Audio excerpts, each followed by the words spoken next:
ọhaneze ndị Igbo ekenela m ụnụ. Ana m asị nke onye chiri ya mere ya zere. Awụchara m kpọmkwem na ihe mmemme Igbo ekene nke ụbọchị tata. Ọ bụ Odoziakụ Chinyere Aneke Ogbonna, onye ndu na ihe mmemme Igbo ekene, na-asị unu agwa m unu n'oge gara aga, chetanụ na asị m ugbu a oge erim ji. Ana m asị isokwa eri ji. Achọrọ m iwetara unu kpọmkwem erim ji nke ndị gịnị Ọgbọza Autonomous Community nke nọ na Amanatọ Clan, Idatọ South Local Government, Imo State, Nigeria, ka ha si rie ya bụ ji. Unu kirichaa ya na ngwụsa, aga m ajụ unu ka unu si wee gịnị kirie ya. Unu echefukwere ịkpọtụrụ anyị mgbe ọbụla maka mmemme iri ji na mmemme dị iche iche unu na-eme. Ngwa gaa ka anyị kirie na ya bụ iri ji ka o si gaa. Ele Muhammad ya Brazil Dana Martin H duru. Yes. Ikuku ọma. Liko ekpọtara eze echi nke afọ. Ana m asị ekpe ihe ga-awụ udu mmanụ agaghị akụ. Nke ọ bụla tụmete ego ji mee ihe a, ọ ga-ekwe tụmete n'aha Jizọs. Onye na-aga aga na-abata abata. Echi ọbụla ajọ mmụọ ga-aṅụ ọbara, ụkwụ ga-ahapụ ya ama. Ụgbọelu ya ga-enwe air crash. Echi ọbụla ihe ọjọọ ga-eme, ọ gaghị hapụ mbara echi. Akwa nne ụpụrụ abụọ ọ ga-alụ n'aha Jizọs.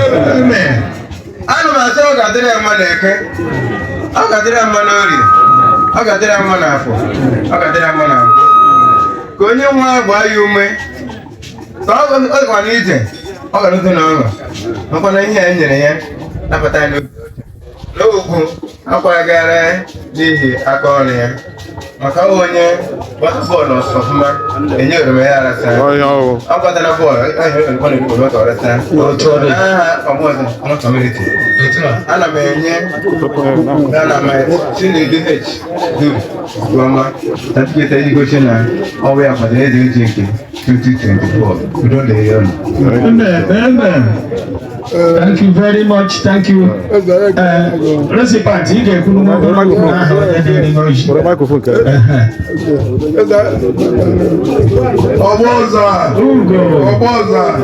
Ugo. Eze ekele na mgbaka ngozi n'ebe nwanne nwoke m. Amazụkwa n'aha ya, ọ ga-adịrị Ọgbọza mma n'aha Jizọs. Nke a mere ekpebi ibu ka ọ ga-emeji ya aka. Ọ ga-adịrị ya mma, dịrị ya n'ezinụlọ ya mma, dịrị ya niile mma n'aha Jizọs. Amen.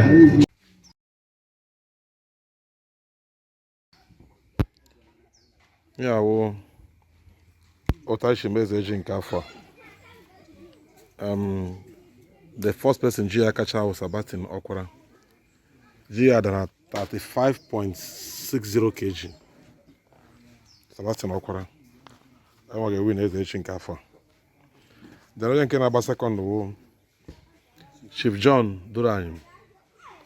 Ji ya dara 25.9 kg. Chief John Abamara. John Duranyim, sorry. The onye nke ịtọ bụ Honorable Chimezie Omewiri. Ọjụ ya dị nke a. Ọ dara 15.04 kg. 15.04. Then the fourth person will Chief Basil Abamara. Ji Adara 12.82 kg. Ji Adara. Then the fifth person will Mr. Silvanus Okwara Chacha. Ji Adara 11.82 kg. Yana gba onye nke ise.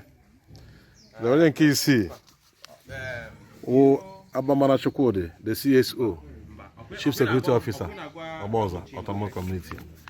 Ji Adara 7.5 kg. Chukwudi Abamara. Then onye nke isaa wụ Mr. Ifeanyi Okwara, the home chairman, Durak Village. Ji Adara 3.72. Then the last but not the least, Mr. Anselam Duranyim. Ji Adara 3.42 kg. So I'll talk about it for now. The 9th person I have, so we're working on this 8th. I just get a banner. How are you? So thank you so much.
unu ahụgo ka ya wa iri ji si wee gaa. Ana m asị unu na mpaghara ọbụla unu nọ zitere na ikunu si rie ji. Ebe unu na-eribe kpọtụrụ anyị ka anyị bịa gịnị bịa wepụta ebe unu na-eri ya bụ ji. Unu kirichaa ya na-eso anyị na ihe niile anyị na-eme, na-akpọtụrụ na anyị n'ekwentị anyị ji mara anyị nkịtị 8 nkịtị 6 nkịtị 5 3 5 6 6 6 maọbụ akara nke ọzọ nkịtị 8 nkịtị 3 3 8 8 1 4 3 3 maọbụ unu gaa na YouTube chanel anyị ka anyị akanye akara ịhụnanya ya bụ like, share, subscribe. Unu bịanye aka, unu soro anyị, unu kesara ndị ọzọ ka ha soro anyị na ha na-eme. So naanị na Igbo Ekune ka ị ga-enweta ụdị ihe mmemme a anyị na-eme gịnị si Igbo ga-eme gịnị ọ ga-adị.